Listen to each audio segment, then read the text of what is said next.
你話如果科技佢係一面鏡，咁我哋照出嚟嘅嗰個樣究竟係魔鬼定係菩薩呢？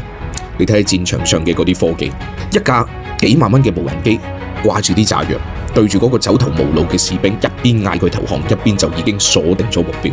呢種就叫做降位打擊。但係佢哋可能冇睇過《道德經》，裏面有一句：兵者不祥之器，非君子之器。當科技淪為咗純粹嘅殺戮工具，其實我哋人類已經輸咗。反轉頭睇翻我哋，廣西發大水，山泥傾瀉，條路斷咗，條橋冇咗。我哋嘅無人機掛嘅唔係炸彈，而係掛住成袋嘅米、成箱嘅藥，仲有嗰啲熱辣辣嘅盒飯。以前我哋講雪中送炭，而家我哋係雲端送飯。人類從歷史中學到嘅唯一教訓就係學唔到任何教訓。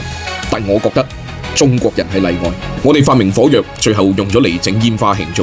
曾經仲俾人笑咗幾百年，笑我哋蠢嘅嗰班人，轉頭就用我哋發明嘅嘢組成8路土匪過嚟搶我哋。以前我都以為我哋嘅先輩係咪笨實加個 Alex 姑啊？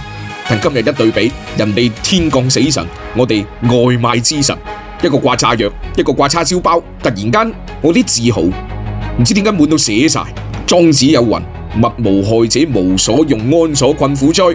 即係話嗰件物件本身係冇善惡嘅，係人心賦予咗佢重量。有人用科技炸毀人哋嘅家園，霸佔人家嘅土地。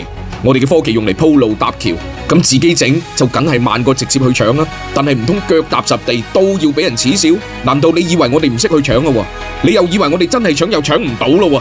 問題係究竟係掠奪現成嘅利益叻啲啊，定係救眼前人更有 face？呢個真係視乎你信奉嘅係乜嘢價值觀。畢竟再犀利嘅算法都計唔出一條人命嘅重量，而再精準嘅導彈佢都炸唔出一個溫暖嘅未來嘅。點讚你正能量。